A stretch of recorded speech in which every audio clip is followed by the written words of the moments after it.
Hello friends, welcome to my channel nursing couple academy. जैसा कि मैंने आपको लास्ट क्लास में पढ़ाया था, there are 3 ways of abdominal examination. First one was inspection, second is palpation and third is auscultation. तो inspection मैं आपको समझा चुकी हूँ एंड आज हम पढ़ेंगे पैल्पेशन। पैल्पेशन करने में हम पेशेंट के एब्डोमेन पे क्या क्या चीज़ों को देखते हैं। तो first one is uterine height. ठीक है, तो यूट्राइन हाइट देखते हैं हम। तो यूट्राइन हाइट हम कहाँ से कहाँ तक देखते हैं? From fundal height to symphysis pubis या फिर सिम्फाइसियो।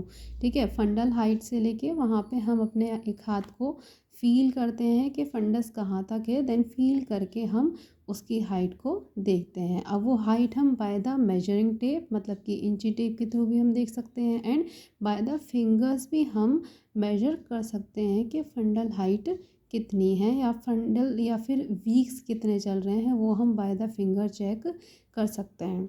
ठीक है, नेक्स्ट हम देखते हैं एब्डोमिनल गर्थ। ठीक है, तो एब्डोमिनल गर्थ मतलब measurement of the distance around the abdomen of a pregnant women. ठीक है, तो जो एब्डोमेन है उसका गर्थ, उसको हम सर्कमफ्रेंस भी बोलते हैं, एब्डोमिनल सर्कमफ्रेंस भी बोलते हैं। ठीक है, मतलब कि राउंड शेप में जो एब्डोमेन एब्डोमेन है उसका गर्थ कितना है, एब्डोमेन का सर्कमफ्रेंस कितना है, तो वो भी हम इंची टेप के थ्रू चेक करते हैं। नेक्स्ट आती है ग्रिप।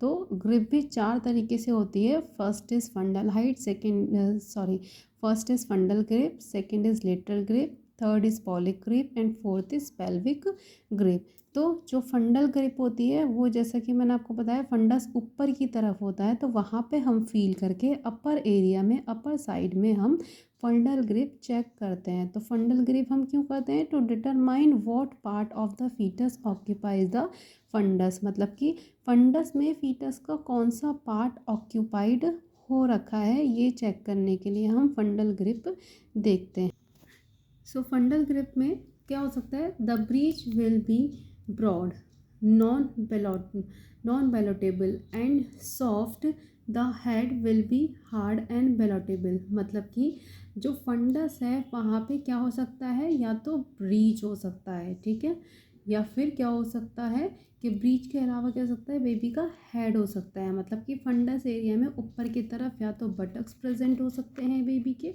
या फिर हेड प्रेजेंट हो सकता है। तो दोनों में से कोई भी चीज़ हो सकती है। तो फंडल ग्रिप से हम ये असेस करते हैं कि कौन सा पार्ट है ऊपर के एरिया में, फंडल एरिया में कौन सा पार्ट है। ठीक है, तो ये आपका फंडल grip. Next is lateral grip.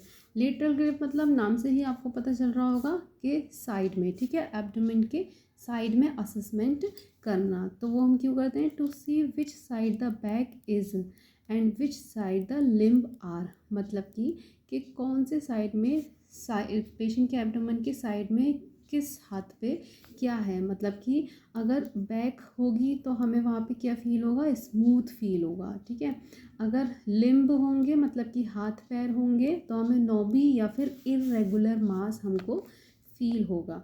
तो एब्डोमेन के दोनों ही साइड पे क्या करेंगे? हम लेटरल ग्रिप को चेक करेंगे। ठीक है, फिर नेक्स्ट आता है आपका पॉलिक ग्रिप। पॉलिक ग्रिप को हम पेल्विक वन भी बोलते हैं। ओके, पॉलिक ग्रिप को हम पेल्विक वन भी बोलते हैं। तो पॉलिक ग्रिप मतलब कि lower pole of the uterus, हम यूट्रस के लोअर पोल में इसका असेसमेंट करते हैं। तो determine what occupies the lower pole of the uterus, मतलब कि यूट्रस के लोअर पोल में कौन सा पार्ट ऑक्यूपाइज हो रहा है बेबी का। ठीक है, तो पॉलिक ग्रिप में हम ये चेक करते हैं। Next is pelvic grip. Pelvic grip को हम पेल्विक टू भी बोलते हैं।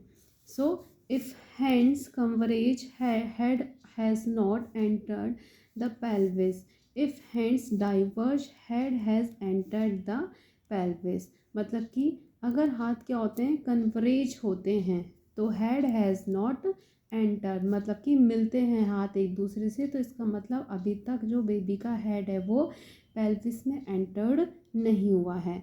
अगर if hands diverge head has entered the pelvis. ठीक है, अगर हमारे हाथ क्या हो रहे हैं? एक दूसरे से हमारे हाथ मिल नहीं रहे हैं, तो इसका मतलब क्या होगा? Head has entered the pelvis, मतलब कि बेबी का जो हेड है वो पेल्विस के अंदर एंटर्ड हो चुका है। तो this is all about the grip. तो first grip was fundal grip, second is little grip, third is Pawlik grip जिसको हम पेल्विक 1 भी बोलते हैं, and fourth is pelvic grip 2। ठीक है, तो ये हो गई हमारे असेसमेंट ऑफ ग्रेप। नेक्स्ट अब हम पढ़ेंगे ऑस्कल्टेशन। सो अस्कल्टेशन में क्या है, अस्कल्टेशन में with the bell of the stethoscope on the side of the fetal back, मतलब कि स्टेथोस्कोप के बेल से हम क्या सुनेंगे, फीटस की हार्ट साउंड सुनेंगे। तो अस्कल्टेशन में सिर्फ इतना ही होता है, हार्ट साउंड हम स्टेथोस्कोप से भी सुन सकते हैं, हम एनएसटी मशीन से भी सुन सकते हैं। तो there are many ways to listen the heart sound. So ये था हमारा abdominal examination of a pregnant women. Okay, so मैं आशा करती हूँ सबको मेरा ये टॉपिक समझ में आया होगा। अगर आपको मेरी वीडियो पसंद आई हो तो मेरे वीडियो को लाइक करें, शेयर करें एंड सब्सक्राइब करें। Thank you so much.